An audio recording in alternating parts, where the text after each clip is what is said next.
Next, right ahead on CCX News, cards for every occasion.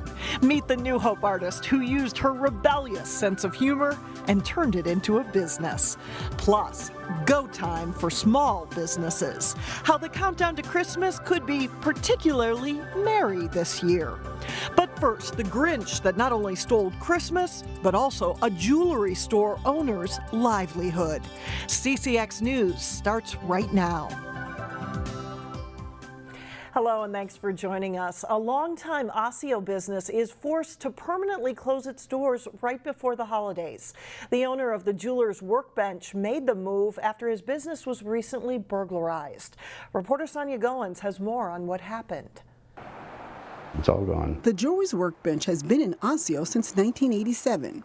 Owner Michael Radisky says in all the time he's been in business, he's never had anything like this happen. I came in, I looked and I saw the showcases were all tipped and everything. The once immaculate shop now looks a mess. On December 11th, burglars smashed through the back door. They broke through the side and knocked all the cement out, and they got to the inner wall, and that was about a half-inch thick, so they couldn't get through. Michael doesn't know the exact time of the burglary because the alarm system didn't go off. Yeah, my alarm was right here, and they ripped that off. Once they got in, they took just about everything they could get their hands on. The showcases were out front. They cleaned them out completely, but they took all the gold and sizing, even the solder. The burglars also took a 2,500-pound safe. They hauled the safe, took it out, through that wall, and out the front door. To make matters worse, Mike did not have insurance, so not only did he lose money, but so did the folks who had items on consignment. I was just sick. I mean, I'm sick for the people, I don't know. And there's no record of the items because the paperwork is gone too. I had a lot of stuff in there. I'm figuring, I don't know, I'm figuring maybe about 150,000 to 200,000. So while Mike surveys what's left of his life's hard work, I'll have to bite the bullet. He's come to the realization that the crooks took more than items. They also stole something more valuable, his livelihood. I feel bad. I was thinking about retiring after the first of the year. In Osseo, Sonia Goins, CCX News. The burglars also broke into a neighboring business, stealing expensive cameras and gear. The Hennepin County Sheriff's Office is handling the investigation. A plan by Schuler Shoes to build a new Maple Grove headquarters and store is taking a little bit longer. The family-owned company is asking for a one-year extension on its plan to build a two-story, 26,000 square foot building in the gravel mining area at the northwest corner of Elm Creek Boulevard and Zachary Lane. That area is undergoing a major development project that includes plans for apartments, hotels, and restaurants. Schuler Shoes has its current headquarters on Main Street in Maple Grove. The family-owned company was founded in 1889. Well, Christmas is 1 week away, and for those in the business of selling gifts, this is go time. In this week's Business Matters, a look inside a locally owned Maple Grove gift store as it counts down the biggest days of the year. We have a full line of woodwick candles, and this is one of our Christmas candles. At the Woods in Maple Grove, there's an unmistakable Christmas glow. All the woodwick candles have a wood wick, and when you light them, it gives a sound of a fireplace crackling in the winter. For gift store owners Dave Looney and his wife Linda, you've got 1 week till Christmas, you should be good. The 10 days before Christmas is a high-stakes match, much like the Super Bowl. It is go big or go home. Yes, it's important. Their livelihood depends on a good Christmas season. When you consider the sales they make in the 10 days before Christmas traditionally surpass the total sales for January, February, March, and part of April combined.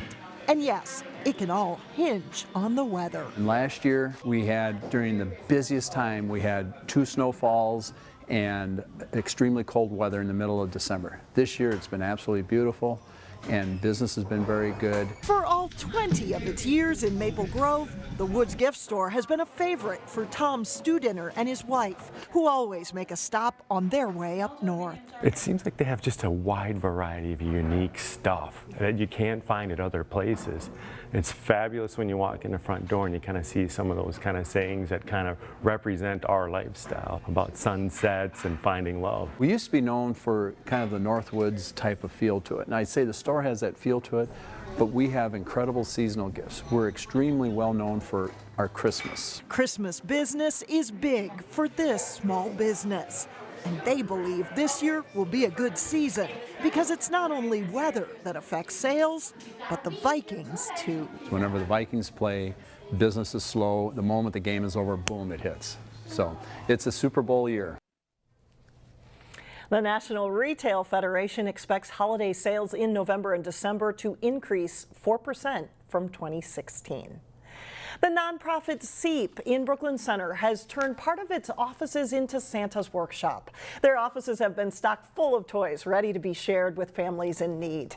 The donations to the Toys of Joy program came from corporations and also the community.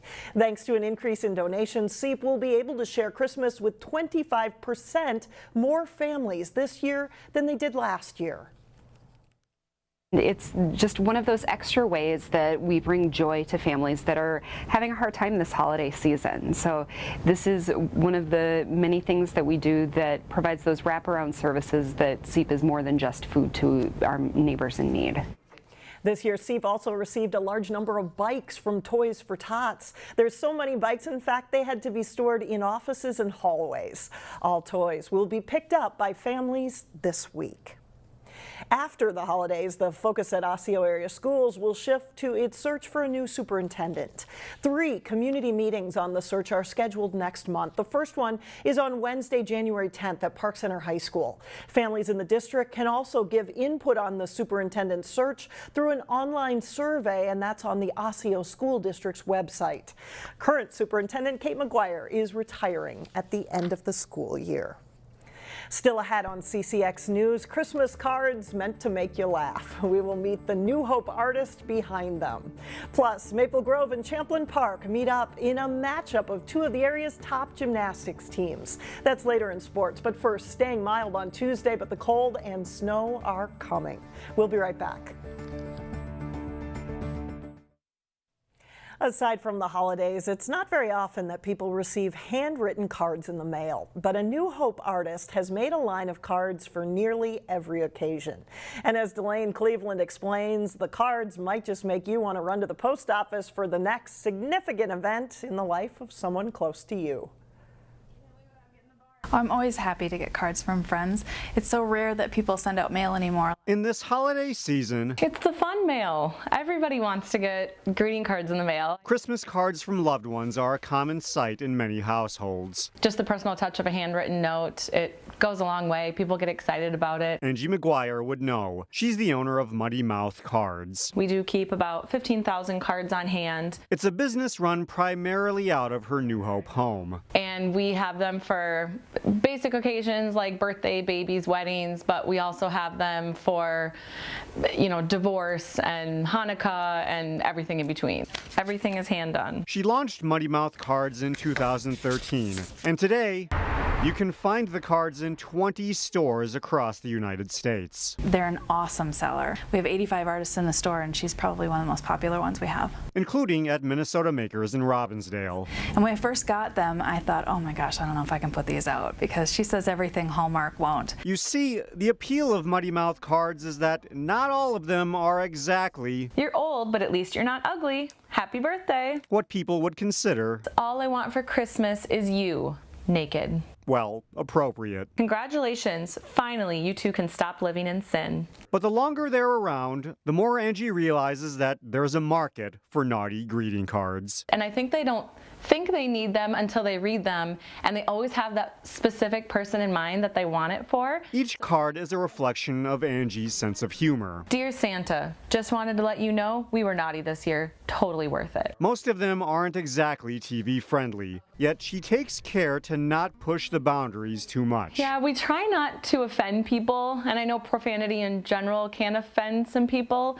but for the most part we're trying to be just funny and lighthearted about it and not cruel or mean. The hope is that the cards not only bring laughter, but that they give people a reason to be excited about checking their mailbox beyond the holiday season. I just don't think that should be the only time of the year that we send fun cards. In New Hope, Blaine, Cleveland, CCX News.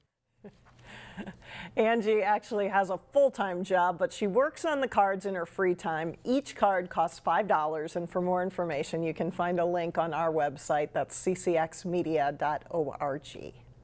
Still ahead, Hennepin County Library shows us a new way to enjoy music by Minnesota artists. But first, Hopkins shoots for a win over top-ranked Edina in boys basketball. John Jacobson has the highlights coming up next in sports.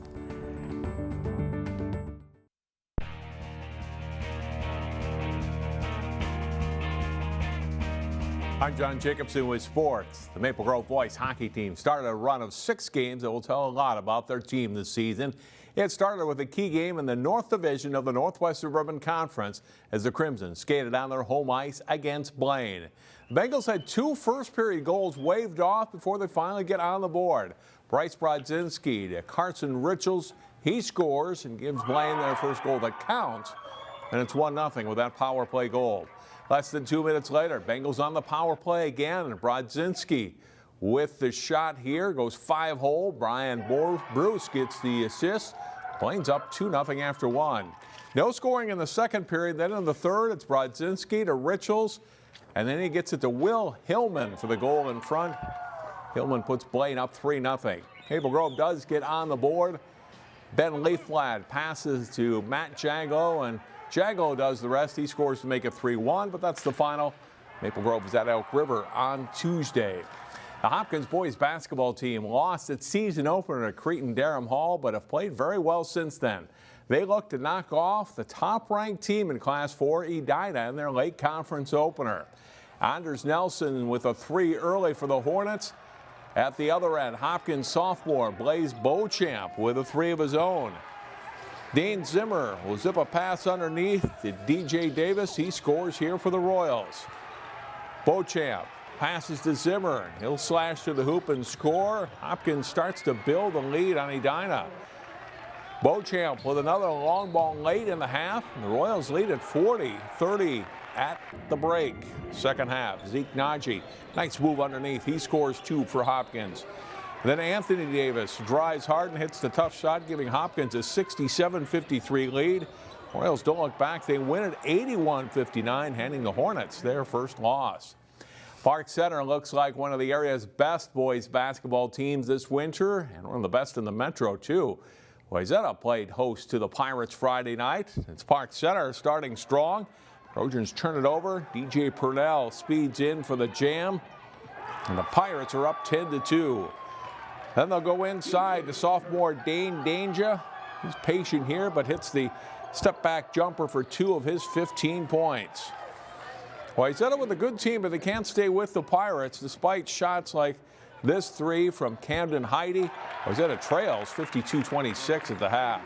Second half, nice passing from PC as Purnell finds Tommy Chapman for 2 to make it 55-31. A great highlight here for Park Center. Levante Parker gets the block and sends the outlet to Kahari Broadway for the layup. Park Center tops Wayzata 84-52. Pirates are now 3-1 entering this week. In girls basketball, the unbeaten Wayzata girls hosting Eden Prairie. Jenna Johnson gets the ball to Annika Stewart. She'll knock down a 3 of the Trojans, score the first 7 points of the game. They keep the ball moving here around the perimeter. Inside they go to Johnson for a layup, and it's an 18-7 Wayzata lead. Good passing again leads to an open look for Olivia Arnbeck, and she'll cash in for 3 of her 8 points in the game. Wayzata continued to build their lead against Eden Prairie. Jasmine Smiley will get a 3 of her own. Wayzata rolls to a win over Eden Prairie 58-38. Trojans is the final. Maple Grove and Champlin Park are two of the best gymnastics teams in the area, and the two met up in a Northwest Suburban Conference meet. Maple Grove looking to top 140 points for the 5th time already this season as they visited Champlin Park. The Rebels have the state's best prep gymnast and freshman Cheney New. She's a defending state vault, floor exercise, and all-around champion. Scores a 9.65 on the vault in this meet to place first. New also won the uneven bars with Maple Grove's Karis Turner placing second. Turner's score 8.9 helps the balanced Crimson team take the lead in this meet. The balance beam champion is Maple Grove's 7th grader Sasha Thompson. She scores a 9.3 on the beam. She's tied for second in the vault. Crimson had 3 of the top 4 finishers in the floor exercise, including Nadia Abbott. She scores a 9.3 to finish 3rd. New wins the floor exercise with a score of 9.5 to take the all-around title, but it's Maple Grove scoring 143.65 to win by just over 4 points against the Rebels. Saturday, Champlin Park hosted their annual Luau Invitational. Rebels score of 138.675 earns them a title. Blaine is second, then it's Andover, Centennial, Park Center, Coon Rapids, and Osseo. Champlin Park's Cheney New wins all 4 events. Her all-around score that day's 37.8. That is all for sports. Alex, back to you. All right, thanks, John. Up next, music that is entirely local. The new Hennepin County Library service that allows music lovers to sample all kinds of Minnesota music. That's when we come back. And finally, there is a new way to access local music thanks to the Hennepin County Library System. It's called MinSpin. We get more from Eric Nelson. Everybody can benefit from a free streaming service where you can go on and listen to music that is close to you. MinSpin is digital heaven for Minnesota music lovers. It's an online resource started by the Hennepin County Library System that lets users download, stream, and listen to local artists. And you can access it through the website on your device, your iPad, your phone, or through your computers. MinSpin is free and easy to access. Go to hclib.org and it's right on the homepage. From there, users have plenty of musical options. Everything from classical to children's to rock to R&B to rap to country. There's a little bit of everything in that first collection we've got. And you just click on the song and let it go. Hennepin County teamed up with area musicians to create this site, and they eventually chose over 50 artists for MinSpin. I'm very honored to be part of MinSpin. I'm very excited. One of those featured is Shreya Prairie, who spent plenty of time as a youngster at the Plymouth Library. So I've been here from the old library to the new library, studying over there, being sad over there, using the computers, whatnot. Prairie believes MinSpin is another positive way to showcase the Minnesota music scene. There's such a distinct sound to Minnesota music in terms of even like its Prince roots or just the funk, the soul, and the new wave that's coming too with pop music. In Plymouth, I'm Eric Nelson, CCX News. Hennepin County is one of the few library systems in the nation to offer this kind of musical streaming. Some others are Nashville, Portland, and Seattle. And that's all the news for us. Thanks so much for joining us. We'll see you back here on Tuesday, starting at 4 o'clock.